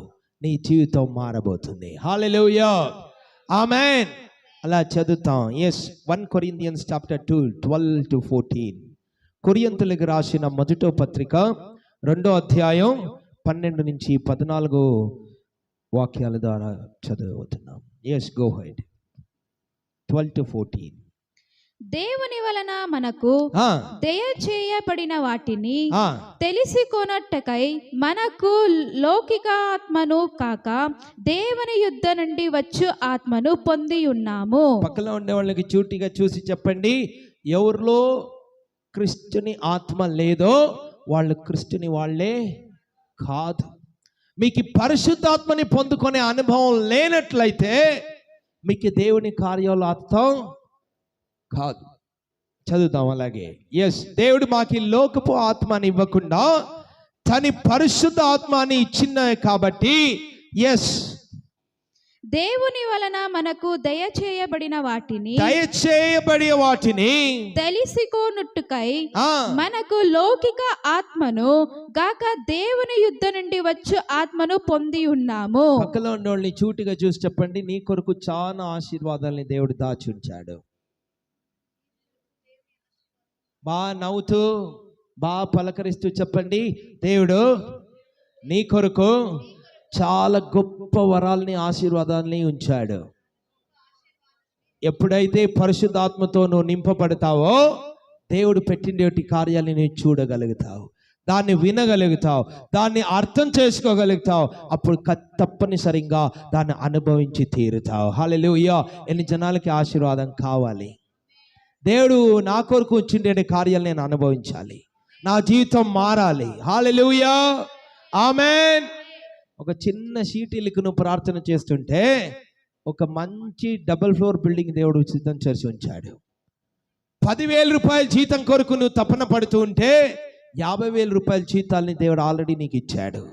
కానీ ఏం చేయట్లేదంట, నాకు దేవుడు ఆత్మ లేనట్లయితే భూలోకం ఉండే జ్ఞానం నుంచి దేవుని కార్యాన్ని నేను గ్రహించను. అందుకే అన్నీ ఉంటే కూడా ఏమీ లేని వాడిగా నేను జీవిస్తున్నాను. హల్లెలూయా, yes, go ahead. మనుష్య జ్ఞానము నేర్పు మాటలతో గాక ఆత్మ సంబంధమైన సంగతులతో సరిచూచుచు ఆత్మ నేర్పు మాటలతో వీటిని గూర్చియే మేము బోధించుచున్నాము. ప్రకృతి సంబంధమైన మనుష్యుడు దేవుని ఆత్మ విషయములను అంగీకరింపడు. పక్కలో చెప్పండి, నీకు పరిశుద్ధాత్ముడు లేనట్లయితే, నువ్వు ప్రాకృత మనసుతో మనిషిగా ఉన్నట్లయితే నువ్వు దేవుడు చెప్పిన ఏ మాట వినవు, దాంతో పాటు దాని ప్రకారంగా నడిచే ప్రయత్నం కూడా చేయదు. బైబిల్ చాలా చోటుగా చెప్తుంది, మందిరానికి వస్తే జీవితాలు మారవు, ఉపవాస ప్రార్థన చేస్తే జీవితాలు మారవు, కానుకలను తీసుకొచ్చి వేసేసిన వెంటనే జీవితాలు మారవు. కానీ నువ్వు దేవుడు చెప్పిండే మాటను బట్టి నడుచుకునే ప్రయత్నం చేసినట్లయితే, నువ్వు ఇప్పుడు వరకు ఎంత పాపం చేసినా, ఎంత తప్పుడు నిర్ణయాలు తీసుకున్నా, ఆయన మాట నీ జీవితాన్ని మారుస్తుంది. ఆయన మాటే మా ఆశీర్వాదంగా మా జీవితాల్లో రాబోతుంది. హల్లెలూయా, ఆమేన్. yes, go ahead. అవి అతనికి వ్యర్థతనముగా ఉన్నవి, అవి ఆత్మానుభవము చేతనే వివేచింపదగును గనుక అతడు వాటిని గ్రహింపజాలడు. పక్కన ఉండే చెప్పండి, ఈ మాసంలో దాన్నే నేర్చుకోబోతున్నాం. దేవుని కార్యాలు గ్రహించుకోవాలంటే తప్పనిసరిగా దేవుని ఆత్మ మాకు కావాలి. మీరు ప్రార్థన చేసి ఉపవాస చేసి ఆశీర్వాదాల కొరకు దేవుణ్ణి అడుక్కునే ప్రసక్తే లేదు. ఆయన అన్నిటినీ మీకోసం సిద్ధపరిచి ఉంచాడు. కానీ ఆయన మాట ప్రకారంగా నడుచుకునే ప్రయత్నం చేసినట్లయితే గొప్ప ఆశీర్వాదాలను మీరు చూడబోతున్నారు. హల్లెలూయా. కానీ ఏదవుతుందంట, ఎవరికైతే పరిశుద్ధాత్ముడు లేదో వాళ్ళు ఏం చేయలేరు, దేవుడు పెట్టిన ఆశీర్వాదాలని గ్రహించలేరు. అందుకే వాళ్ళ జీవితాల్లో అన్నీ ఉంటే కూడా ఏమీ లేని జీవితంగా ఒక మరుభూమి యాత్రగా కనబడుతున్నాయి. హల్లెలూయా. పక్కన చూసి చెప్పండి, చాలా కష్టంగా ఉందా, చాలా పోరాటాల్లో ఉన్నావా, చాలా ఇబ్బందులు, చాలా చీకటి వాతావరణంలో ఉన్నావా? అలాగైతే టైంపాస్ చేసుకో మాకు, దేవుని స్వరాన్ని ఆలకించు, ఆయన మాటని ప్రకారంగా నడుచుకో, ఆయన ఆలోచనల్ని పొందుకో, గ్రహించు, పెద్ద కార్యాలు నువ్వు చూడబోతున్నావు. నన్ను సృష్టించే దేవుడు, పిలిచిన దేవుడు తప్పనిసరిగా ఆశీర్వదించేదానికి శక్తుడై మా మధ్యలో ఉన్నాడు. హల్లెలూయా, ఆమేన్. yes, go ahead. ఆత్మ సంబంధమైన వాడు అన్నిటినీ వివేచించును గాని అతడు ఎవరిని వివేచింపబడడు. ఆహా, హల్లెలూయా. పక్కలలో చెప్పండి, ఎవరిలో ఉన్న పరిశుద్ధాత్ముడు ఉన్నట్లయితే బాగా అన్నిటిని విచారించి తెలుసుకుంటారంట. ఎవరికి పరిశుద్ధాత్ముడు లేదో వాళ్ళు ఎవరిని విచారించరు, చెప్తే కూడా అర్థం చేసుకోరు, వినరు అసలు ఎవరి మాటని. ఆమేన్. వాళ్ళు ఏమంటారంటే తెలుసా, ఇంక బాగుంది, అది చదువుతాం. ఎస్, ప్రభువు మనసును ఎరిగి ఆయనకు బోధింపగలవాడు ఎవడు? మనమైతే లేదంట, వాక్యం చెప్తుంది, దేవుని మాట దేవుని ఆత్మ లేకుండా వానికి పోయి చెప్పినట్లయితే పిచ్చోడు అంటాడంట. ఆమేన్. నేను ఒకసారి నిమాన్స్ హాస్పిటల్కి వెళ్ళాను ప్రార్థన చేసేదానికి. అక్కడ ఒక అమ్మాయి ఏం చేసిందంటే, ఒక 25 years old సహోదరి డాక్టర్ కోట్ వేసుకొని స్టెథాస్కోప్ వేసుకొని అన్ని పేషెంట్ల దగ్గర ఇచ్చి ఫైల్ చూస్తూ ఉంది. మేము కూడా ఒకరికి ప్రార్థన చేసేదానికి వెళ్ళాం కాబట్టి తనని డాక్టర్ అనుకొని ఒక బ్రదర్ని పంపించాం, పోయి అడగప్ప ఈ ఫలానా పేషెంట్ ఏ వార్డులో ఉన్నారు అంటే, ఆమె చెప్పింది ఏ పేషెంట్, అక్కడ పోయి సిస్టర్ని అడగండి. ఓకే, అలా చూస్తూ ఉంటే ఒక్కొక్కరికి కూడా సలహాలు ఇస్తుంది. ఇలా తినాలి, అలా తాగాలి, ఇలా పడుకోవాలి, ఇలా మాత్రలు వేసుకోవాలి. 2 minutesలో డాక్టర్ రౌండ్స్కి వచ్చారు. మేము అనుకున్నాం ఏమో అసిస్టెంట్ డాక్టర్ ఉండొచ్చేమో, ఆయన హెచ్ఓడి వచ్చారు అంటే, వచ్చిన వెంటనే డాక్టర్ చెప్తున్నాడు, ఏం ఇలా అంతా పరారుతుందేంటి, తీసుకుపోయి వాటిలో పడేయండి. ఎవరామె? పిచ్చిది. హల్లెలూయా. కానీ అక్కడ ఉండే వార్డెన్ అడిగాము, పోయి చెప్పొచ్చు కదయ్యా, ఇలాంటి కోట్ వేసుకొని నువ్వు అక్కడంతా తిరగాడకూడదమ్మా, పోయి ఆరాముగా ఒక చోట్లో కూర్చో. సార్ అలాగేమన్నా చెప్తే, డాక్టర్ నువ్వా నేనా, పిచ్చోడా, ఇంజక్షన్ కావాలా అని అడుగుతుంది సార్ మమ్మల్ని. పిచ్చిది సార్. పక్కలో ఉన్న వాళ్ళని చెప్పండి, లోకల్లో ఉండేవాళ్ళు దేవుని వాక్యాన్ని విన్నప్పుడు పిచ్చోళ్ళు అనుకుంటారంట. ఎందుకయ్యా ఇలా తాగుతున్నావు, నీ ఆరోగ్యం పాడు చేసుకుంటున్నావు, నీకు కావాలా అంటే, నా డబ్బు నా ఇష్టం, నీకేంటి, నీ తండ్రిల నుంచి తీసుకొచ్చిస్తున్నావా, పాడవుతా నేను పాడవుతావు, నీకేంటంట, నాకు తెలుసు, చూడు ఎలా స్ట్రాంగ్గా ఉన్నాను. హల్లెలూయా. వద్దమ్మా, ఇంత నోరు చేయొద్దు, కాపురాన్ని కూల్చేసుకుంటావు, నా కాపురం నా ఇష్టం, వచ్చేసారు పెద్దగా నాకు బుద్ధి చెప్పడానికి, నాకు తెలీదా, మీ దావుని మీరు చూసుకోండి, నా దేవుని నేను చూసుకుంటాను. పక్కలో ఉన్న చెప్పండి, అందుకే ఇలా ఉన్నావు. బుద్ధిమంతులు అయితే ఏం చేస్తారంట, ఆలోచనల్ని తీసుకుంటారంట, చాలా సంతోషంగా చెప్పిన మాటని వింటారంట, వాళ్ళ జీవితాలు ఇబ్బందుల పాలు కాకుండా ఆశీర్వాదంగా మార్చుకుంటారంట. ఎవరైనా ఉన్నారో, నా జీవితం ఆశీర్వాదంగా మారబోతుంది, నే ఏ ఇబ్బందిలో వచ్చింటే కూడా ఆయన మాట నా జీవితాన్ని ఆశీర్వాదంగా మార్చబోతుంది, నా జీవితాన్ని అపాయాల నుంచి తప్పించి క్షేమమైన చోటుకు తీసుకోబోతున్నాడు, నా యేసయ్య మాట నాకు దీవెనకరంగా మారబోతుంది. హల్లెలూయా. లాస్ట్గా ఇంపార్టెంట్ అయిన ఒక చిన్న కార్యాన్ని మేము చూసి అందరూ కలిసి ప్రార్థన చేస్తాం. 2 Chronicles 24th chapter, first 3 verses. యాక్చువల్గా మేము దీన్ని పూర్తిగా చదవాలి, టైం చాలా తక్కువ ఉంది కాబట్టి కొంచెం షార్ట్గా చూస్తాము. మేమందరూ ఇంట్లో బాగా చదువుకోండి దీన్ని. మొదటి 3వ వచనాన్ని మేము చదవబోతున్నాం. yes, go ahead. 2 Chronicles 24th chapter 1 to 27. యోవాషు ఏలన్నారంభించినప్పుడు 7 సంవత్సరముల యాగుల వాడై యెరూషలేములో 40 ఏండ్లు ఏలును. అతని తల్లి బెర్షెబా కాపురస్తులారైన జిబ్యా. యాజకుడైన యెహోయాదా బ్రతికిన దినములన్నీయు యోవాషు యెహోవా దృష్టికి యథార్థముగా ప్రవర్తించెను. ఆమేన్. పక్కలో నుండి చెప్పండి, 7 సంవత్సరాలు. మా కూతుర్ని కొడుకుల్ని చూసుకున్నట్లయితే 7 సంవత్సరాలకి ఏం చేయగలరు? ఎప్పుడు రెస్ట్ రూమ్కి వెళ్తే మీరు వెంటనే వెళ్ళాలి. ఆమేన్. ఇప్పుడు గోరుముద్దలు తినిపించాలి. 7 సంవత్సరాల్లో ఉండే ఏ బిడ్డ అవుతే ఏం చేస్తూ ఉంటుంది? అల్లరి చేస్తూ ఉంటుంది. ఆమేన్. హల్లెలూయా. కానీ బైబిల్ చదివిస్తుంది, ఆ చిన్న వయసులోనే బాగా పాస్టర్ మాట వినేవాడు, వాక్యాలు వినేవాడు కాబట్టి రాజుగా మారిపోయాడంట. ఆమేన్. 7వ సంవత్సరంలోనే రాజుగా పరిపాలనని ప్రారంభించాడంట.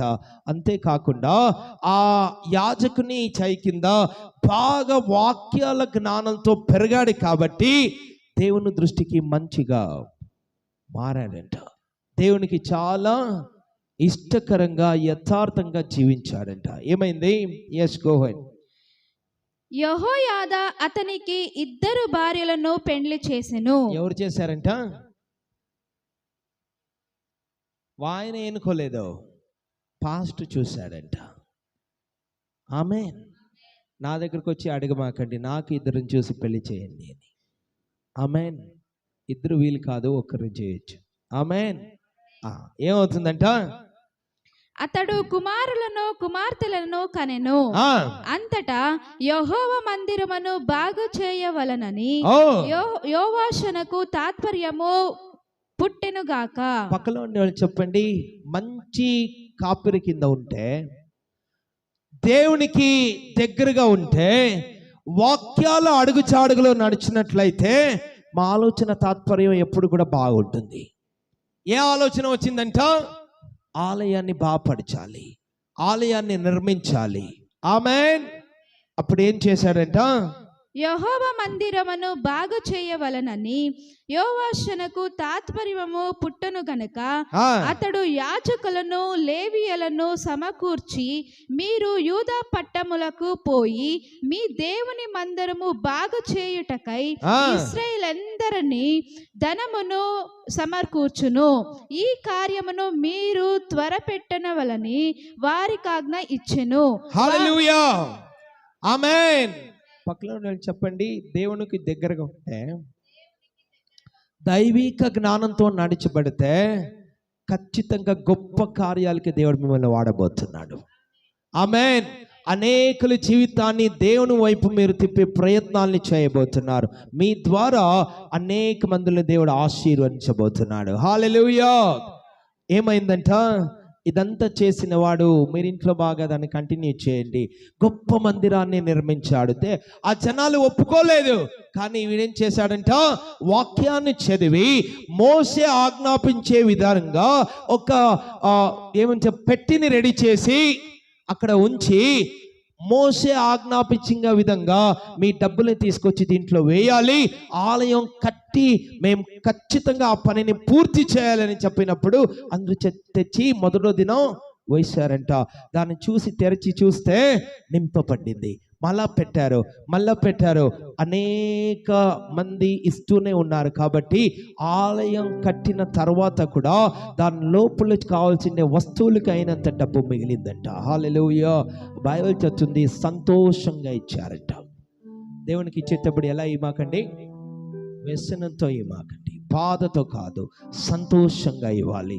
ఖచ్చితంగా అది వేరేట్ల ఆశీర్వాదంగా మీకు మళ్ళీ వస్తుంది. హల్లెలూయా. బైబిల్ చాలా చూటిగా చెప్తుంది. ఏమైందంట? గొప్ప రాజుడిగా దేవుడి ఒక ఉన్నతమైన సేవకుని కింద దేవుని ఆలోచనల్ని పొందుకున్నాడు. కాబట్టి దేవుడు వాక్యాన్ని బోధకుల ద్వారా విని దాని ప్రకారంగా నడుచుకున్నాడు. కాబట్టి జనాలందరినీ దేవుని వైపు నడిపించబడ్డాడు. ఒక రాజ్యం దేవుని వైపు మారింది. అంతేకాకుండా ఆలయం నిర్మించబడింది, ఆరాధన జరిగింది. కానీ ఇప్పుడు చదువుతాం, ఏమైందంట? ఇప్పుడు యాజకుడు చచ్చిపోయాడు, ఆయన మృతి చెందాడు. Yes, go ahead with that verse. యెహోయాదా దినములు గడచిన వృద్ధుడై చనిపోయాడు. అతడు చనిపోయినప్పుడు 130 ఏండ్లు వాడు. అతడు ఇశ్రాయేలులో దేవుని దృష్టికి తన ఒంటివారి దృష్టికి మంచివాడై ప్రవర్తించెను గనుక జనులు దావీదు పట్టణమందు రాజుల దగ్గర అతని పాతిపెట్టిరి. ఆమేన్. ఏమైందంట? ఇన్ని రోజులు నడిపించేటి ఆ పాస్టర్ మృతి చెందారంట. ఇప్పుడు వరకు ఆయన జీవితం ఎలా ఉందంట? రాజు బాగా ఉన్నాడు, ఆలయం నిర్మించాడు, దేవుని కొరకు జీవించాడు, అన్ని కార్యాల్లో బాగా మంచి ఆలోచనలో పాటు పాస్టర్ నడిపించారు. కానీ ఇప్పుడు ఆయన చచ్చిపోయిన తర్వాత ఏం జరిగింది? ఎస్, యెహోయాదా చనిపోయిన తరువాత యూదా అధిపతులు వచ్చి రాజునకు సమర్కిరించగా రాజు వారి మాటలకు సమర్థించెను. ఏమైందంట? పాస్టర్ చచ్చిపోయారు. ఇప్పుడు వరకు రాని జనాలు ఇప్పుడు వచ్చి రాజుని డిస్టర్బ్ చేశారు. రాజు తనను తానే ఏం చేశాడంట? వాళ్ళకి సమర్పించుకున్నాడంట, వాళ్ళ ఆలోచనలు ఒప్పుకున్నాడంట, అర్పించుకున్నాడంట. తర్వాత ఏం జరిగింది? దేవుణ్ణి వదిలేశాడు, దేవుని కార్యాల్ని వదిలేశాడు, దైవికమైన జ్ఞానాన్ని వదిలేశాడు, అల్లరి పాలైపోయాడు. ఏమైంది? చదువుతాం. జనులు తమ పితరుల దేవుడైన యెహోవా మందిరమును విడిచి దేవతా స్తంభములకు విగ్రహములకు పూజ చేసిరి. వారు చేసిన ఆ అపరాధము నిమిత్తము యూదా వారి మీదకిని యెరూషలేము కాపురస్తుల మీదకిని కోపము వచ్చెను. తన వైపునకు వారిని మళ్ళీ చూచుటకై యెహోవా వారి యొద్దకు ప్రవక్తలను పంపగా ఆ ప్రవక్తలు. దేవుడు ఎప్పుడు కూడా మొదటే శిక్ష ఇవ్వడు. అందరికి కూడా హెచ్చరించే ఒక కార్యాల్ని తప్పనిసరిగా ఇస్తాడు. ఎవరు బుద్ధిమంతులు? ఎవరైతే ఆలోచనల్ని గ్రహిస్తారో, దేవుడు చెప్పేదాన్ని సంతోషంగా అంగీకరించి మార్చుకుంటారో, ఒప్పుకుంటారో, వాళ్ళ జీవితం ఖచ్చితంగా బుద్ధిమంతులుగా ఆశీర్వాదంగా మారబోతుంది. కానీ అనేక ఒక ప్రవర్తనని పంపించి తప్పును చేస్తున్నదని చెప్పితే కూడా వీళ్ళు మార్పాటు వాళ్ళ జీవితాల్లో కనపడలేదు. ఏమైపోయాడంట? తన వైపునకు వారిని మళ్ళించుటకై యెహోవా వారి యుద్ధకు ప్రవక్తలను పంపగా ఆ ప్రవక్తలు వారి మీద సాక్ష్యము పలికిరగాని వారు చెవియొగ్గక ఉండిరి. అప్పుడు దేవుని ఆత్మ యాజకుడుగు యెహోయాదా కుమారుడైన జకర్యా మీదికి రాగా అతడు జనుల ఎదుట నిలపబడినరెందుకు యెహోవా ఆజ్ఞలను మీరుచున్నారు, మీరు వర్ధిల్లరు, మీరు యెహోవాను విసర్జించితిరి, మీరు యెహోవా దేవుణ్ణి విసర్జించితిరి కనుక ఆయన మిమ్మను విసర్జించి ఉన్నాడని. చెప్పండి, పక్కలో నువ్వు దేవుణ్ణి విసర్జించినట్లయితే నువ్వు చర్చికి రావచ్చు, కానుకలను ఇవ్వచ్చు, ప్రార్థన చేయొచ్చు, కానీ దేవుని ఆలోచనలు విని దానికి నీ మనసు మార్పు పొందలేదంటే నువ్వు దేవుణ్ణి విసర్జిస్తున్నావు. నువ్వు విసర్జించినట్లయితే ఆయన కూడా నిన్ను విసర్జిస్తాడు. హల్లెలూయా, ఆమేన్. ఏం జరిగిందంట? ఆయన మిమ్మును విసర్జించి ఉన్నాడని దేవుడు సెలవిచ్చుచున్నాడు అనెను. అందుకు వార్త మీద కుట్ర చేసి రాజు మాటను బట్టి యెహోవా మందిరపు ఆవరణము లోపల రాళ్ళు వేసి అతన్ని చెప్పగొట్టిరి. పక్కలో ఉండే వాళ్ళకి చూసి చెప్పండి, వాడేనా? అదే రాజేనా? ఇదే జకర్యా తండ్రి. ఆయనతో ఒక బిడ్డలాగా పెరిగిన వాడు 7 సంవత్సరాల నుంచి పట్టి రాజుగా ఏనపడి దైవికమైన జ్ఞానంతో తండ్రి బిడ్డ వలె నడిచిన వాడు, యెహోవా ఆలయాన్ని నిర్మించిన వాడు, జనాల్ని దేవుని వైపు తిప్పినవాడు. ఇప్పుడు అదే యాజకుని కొడుకైన జకర్యను చంపేయండి అని చెప్పి రాయిలు విసిరి వాయిని కొట్టి చంపమండి అని ఆలోచననిచ్చాడంట. పక్కలో నుండి చెప్పండి, ఆలోచన ఎక్కడి నుంచి వస్తుంది? ఏం చేస్తున్నావు? ఎవరు చెప్పిస్తున్నారు ఆలోచనని? దేవుని ఆత్మతో నడిపించబడుతున్నావా, లేదా తప్పుడు సవాసాల్లో చైరాని సవాసాలు చేసి వినరాని మాటలు విని దురాత్మతో నింపబడి దేవునికి వ్యతిరేకమైన జీవితానికి నువ్వు గురి అయిపోతున్నావా? మంచి రాజు 7 సంవత్సరాల్లో పరిపాలన ప్రారంభించి మంచి యాజకున ఒక ఉన్నతమైన పరిపాలనలో గొప్ప ఆలయాన్ని నిర్మించి అన్ని జనాల్ని మార్చి దేవుని వైపు నడిపించిన అదే రాజు, ఆ యాజకుడు చచ్చిపోయిన తర్వాత వచ్చిన జకర్యా అని పిలువబడే యాజకుని కుమారుడైన యాజక స్థానానికి పిలువబడిన యాజకుడిని రాయేసి చంపండి అని పంపించాడంట. పక్కలో నేను చెప్పండి, ఆలోచన మారితే ఇప్పుడు వరకు ఎంత గొప్ప కార్యాలు చేసింటే కూడా తప్పుడు ఆలోచన, తప్పుడు నిర్ణయాలు గొప్ప ప్రమాదానికి గురి చేస్తాయి. హల్లెలూయా. ఎంత మంచి ఆశీర్వాదమైన జీవితం! ఎన్ని జనాల్ని దేవునికి నడిపించిన గొప్ప చరిత్ర. కానీ సవాసాలు మారిపోయాయి. యెహోవా దేవుణ్ణి విసర్జించాడు. ఏ ఒక మంచి ఆలోచనల్ని వినేటి స్థితిలో లేదు. ఎంత ప్రవర్తనని పంపించి హెచ్చరించిన కానీ ఆ ఆలోచనల్ని మానుకోలేదు. ఘోరమైన తప్పుల్ని చేశాడు. యాజకుడిని రాయి కొట్టి చంపేయమని ఆలోచననిచ్చాడు. కొన్నాకేమైపోయాడు? చదివి అందరూ కూడా ముగిస్తాము. yes go ahead, go for the last verses when he dies. వారు యోవాషును విడిచిపోయినప్పుడు అతడు మిక్కిలి రోగి అయి ఉండెను. అప్పుడు యాజకుడైన యెహోయాదా కుమారుల ప్రాణహత్య దోషము నిమిత్తము అతని సేవకులు అతని మీద కుట్ర చేసి అతడు పడక మీద ఉండగా అతని చంపిరి. హల్లెలూయా. పక్కన నేను చెప్పండి, దేవునికి విరోధంగా, దేవుని పరిచర్యలకి విరోధంగా, దేవుని బోధకులకి విరుద్ధంగా చేసిండే దోషం ఏం చేసిందంట? పడకల్లో ఉండేటప్పుడే వాయిని కూడా కొట్టి చంపేశారంట. గొప్ప రోగం వచ్చిందంట. రోగంలో ఉండేటప్పుడు వదలలేదు, ఏం చేశారంట? కొట్టి చంపేశారంట. పక్కలో ఉన్న చూసి చెప్పండి, దైవ జ్ఞానంతో నింపబడి ఉండాలి. ఎప్పుడైతే మా జ్ఞానం లోకంకి మారిపోతుందో ప్రమాదానికి గురి అయ్యబోతున్నాం. ఎప్పుడు దేవ జ్ఞానంతో నడిపించబడతామో ఖచ్చితంగా గొప్ప కార్యాలకి దేవుడు మమ్మల్ని వాడబోతున్నాడు. హల్లెలూయా, ఆమేన్. మీరు బైబిల్లో చూసినట్లయితే దావీదు చాలా మంచి రాజు, కానీ చాలా చెడ్డ పనుల్ని చేశాడు. ఒక కథ చెప్తాడు ప్రవర్త వచ్చి, ఒక మంచి యజమాని ఉండే, అలాగే వంచోట పని చేసే ఒక మనిషి ఉండే. ఇద్దరిలో కూడా యజమానికి చాలా గొర్రె పిల్లలు ఉంటే పని చేసే వాని చోట ఒకే ఒక గొర్రె పిల్ల ఉంది. అతిథులు వచ్చారు.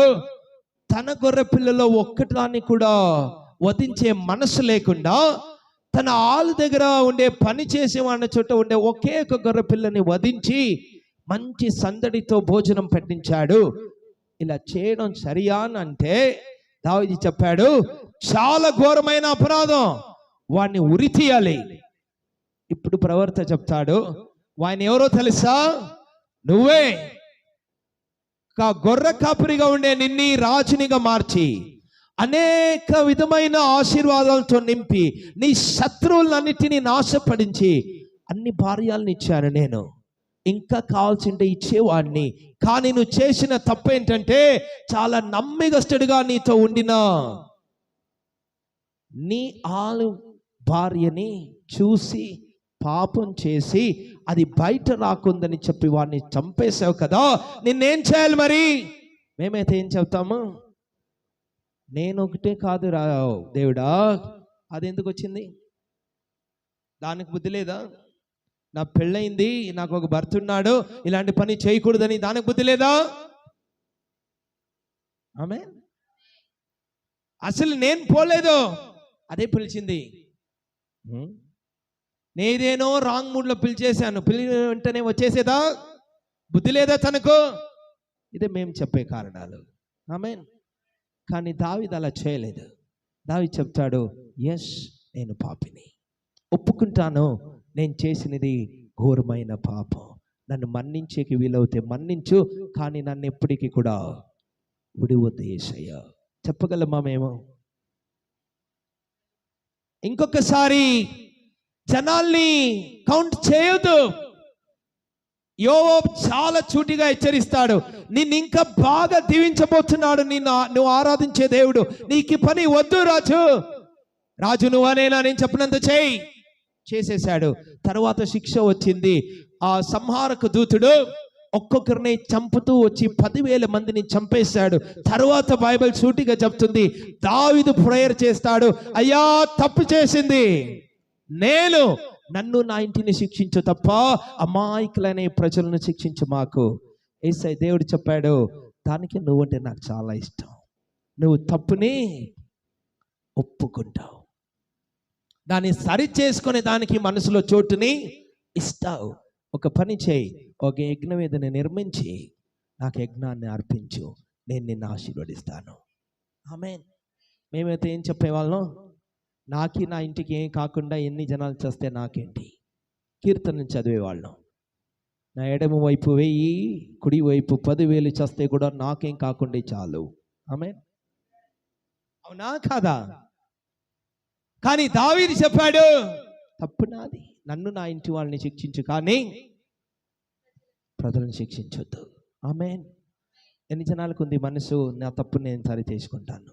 2 కార్యాలను జ్ఞాపకం పెట్టుకుంటూ అలాగే నిలబడండి.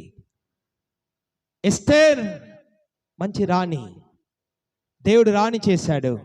మొర్దెకై పరిపాలన పెరిగిన ఎస్తేర్ చెప్పంపించినప్పుడు, నేనెందుకు రాజు చోటుకి వెళ్తాను, ఎవరు పడితే వాళ్ళు రాజు దగ్గరికి వెళ్ళినట్లయితే ఏమవుతారో చంపేస్తాడు, అలా వీలు కాదు, నేను వెళ్ళను. కానీ మొర్దెకై చూటిగా చెప్పాడు, నువ్వు వెళ్ళకపోతే వేరే చోటు నుంచి తప్పనిసరిగా యెహూద్యులకి సహాయం వస్తుంది, దేవుడు వాళ్ళని కాపాడుకుంటాడు, కానీ నువ్వు నీ ఇంటి వాళ్ళు నాశనం అయిపోతారు, తప్పనిసరిగా దేవుడు మిమ్మల్ని శిక్షిస్తాడు.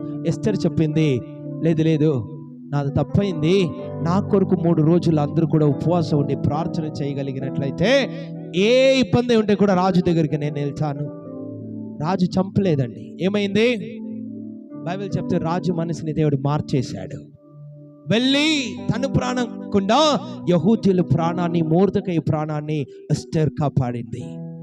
అదే కాకుండా పూరీం అనే పండుగని జరిపించి నిజంగా రాణి అధికారంలో వర్తిల్లి గొప్ప నాయకురాలుగా మారిపోయింది. పక్కలో చెప్పండి, విను, దేవుని మాట విను, సంతోషంగా తప్పుని ఒప్పుకో, తిద్దుకో.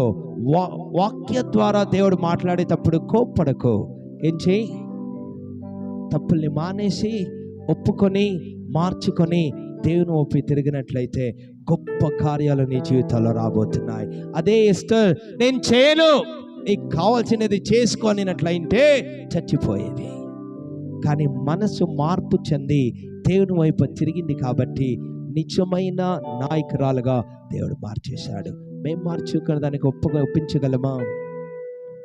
అందరూ 2 చేతులు పైకెత్తి, యేసయ్యా, మేము మనుషులం, తెలుసో తెలియకో అనేక తప్పుడు నిర్ణయాలు తీసుకున్నొచ్చు, అనేక సార్లు మీరు మమ్మల్ని హెచ్చరించే కూడా దాన్ని వినకుండా మేము జీవించిండొచ్చు, మమ్మల్ని మన్నించు.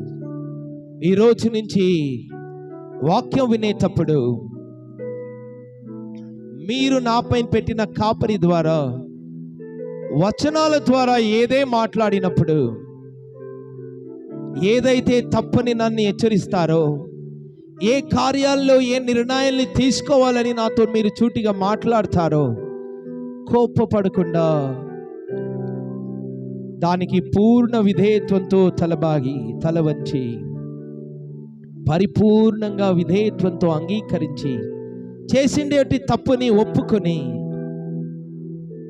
మానసానంతరం పొందుకునే యొక్క ఉన్నతమైన దీనతని నాకు ఇవ్వాలని, నా జీవితం చేసిండే తప్పు వల్ల నశించిపోకుండా మార్పు చెంది నీ చేతిలో వాడబడే గొప్ప జీవితంగా మార్చాలని వేడుకుంటున్నాను.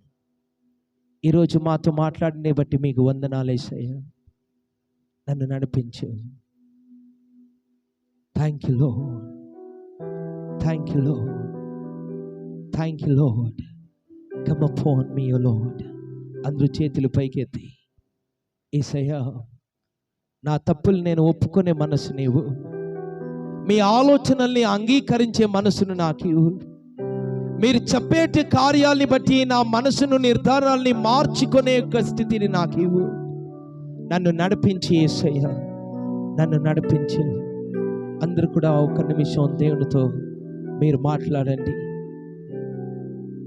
మీ మనస్సాక్షి ఏదైనా తప్పుడు నిర్ణయాల్ని మీకు గుర్తించినట్లయితే మన్నింపండి, మన్నింపును అడగండి. నన్ను మన్నించి యేసయ్యా. అందరు కూడా, అయ్యా నన్ను మన్నించు, అయ్యా నన్ను క్షమించు, నీ మాటలు నేను వింటాను యేసయ్యా, నీ అడుగు జాడలో నేను నడుచుకుంటాను యేసయ్యా. నాకు మళ్ళీ నీ ప్రేమ కావాలి, నీ ఆదరణ కావాలి. నా జీవితం నేను తీసుకునే తప్పు నిర్ణయం వల్ల నాశనం పాలు కాకుండా నా జీవితాలు నీ నిర్ధారానికి, నీ ఆలోచనతో పైనుంచి వచ్చే పరిశుద్ధాత్మ జ్ఞానంతో నింపబడి నా జీవితం వర్ధిల్లేటట్టు కృప చూపించేసయ్యా.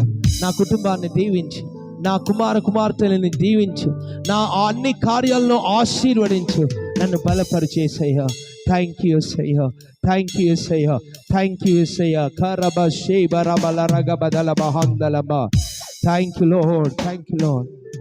ఒక్క కోరిక నన్ను కోరని, ఒక్క వరమే నన్ను అడుగని, ఒక్క కోరిక నన్ను కోరని, ఒక్క వరమే నన్ను అడుగని, నీ కోసమే బ్రతుకాలని, నీ రాజ్యమునే చేరాలని, నీ కోసమే బ్రతుకాలని, నీ రాజ్యమునే చూడాలని, ఒక్క కోరిక నన్ను కోరని, ఒక్క వరమే నన్ను అడుగని, దేవా ఒక్క కోరిక నన్ను కోరని, ఒక్క వరమే నన్ను అడుగని. ఆరిపోనీకు ఈ దీపాన్ని, కడవరకు నీకై నన్ను వెలుగని, ఆగిపోనీకు నా పయనాన్ని, చివరి వరకు నీకై నన్ను సాగని. ఆరిపోనీకు ఈ దీపాన్ని, కడవరకు నీకై నన్ను వెలుగని, ఆగిపోనీకు ఈ పయనాన్ని, చివరి వరకు నీకై నన్ను సాగని, దేవా ఒక్క కోరిక నన్ను కోరని, ఒక్క వరమే నన్ను అడుగని, దేవా ఒక్క కోరిక నన్ను కోరని, ఒక్క వరమే నన్ను అడుగని, నీ కోసమే బ్రతుకాలని, నీ రాజ్యమునే చేరాలని, నీ కోసమే బ్రతుకాలని, నీ రాజ్యమునే చూడాలని. అందరూ కలిసి నీ కోసమే బ్రతుకాలని, నీ రాజ్యమునే చేరాలని, నీ కోసమే బ్రతుకాలని, నీ రాజ్యమునే చూడాలని. అందరూ బాగా చప్పట్లు కొడుతూ నోరు తెరిచి, నన్ను మార్చేసయ్యా, నా నిర్ణయాల్ని మార్చేసయ్యా, నా తప్పులు నేను ఒప్పుకొని సంతోషంగా నీ మాటకి చోటునిచ్చే గుండెను నాకు ఇవ్వేసయ్యా. ఇప్పటి నుంచి నా జ్ఞానంతో దయ్యాలకి, భూ సంబంధ కార్యాలకి చోటు ఇవ్వకుండా నన్ను ఈరోజే పరిశుద్ధాత్మతో నింపు యేసయ్యా. అందరూ కూడా ఆశతో ధ్యాసతో నన్ను పరిశుద్ధాత్మతో నింపు యేసయ్యా, పరిశుద్ధాత్మతో నన్ను నింపు యేసయ్యా. ఈ రోజు నుంచి నా జీవిత నిర్ణయాలు నాది కాకూడదు యేసయ్యా, నన్ను నడిపించే, నన్ను ఈ రోజు నుంచి చేపట్టి నడిపించి యేసయ్యా. ఈ రోజు నుంచి నా జీవితం ఎక్కడు తప్పుడు నిర్ణయాలకి చోటు ఇవ్వకుండా, నాశనానికి గురి కాకుండా, ఏ ఇబ్బందులకి వెళ్ళకుండా, నా కొరకు నువ్వు దాచి ఉంచిండేటి ఆశీర్వాదాన్ని గ్రహించే ఒక శక్తిని, ఆ పరలోకపు జ్ఞానాన్ని నాకు ఇవ్వాలని వేడుకుంటున్నాను. ఈరోజు ఈ వాక్య ద్వారా మాతో మాట్లాడిన నీకు వందనాలు. మమ్మల్ని మార్చేసయ్యా. ఈ రోజు నుంచి అహంకారం మాలో ఉండకూడదు. ఏ విషయంలో కానీ మమ్మల్ని మీరు దండించి మా తప్పుల్ని చూటిగా మాట్లాడినప్పుడు కోపంతో ఉండకూడదు. ఎవరినైతే తండ్రి ప్రేమిస్తాడో వాళ్ళని శిక్షిస్తాడు. అవునేసయ్యా, నా పట్ల నీకుండే ప్రేమను బట్టి వందనాలు. ఈ రోజు నుంచి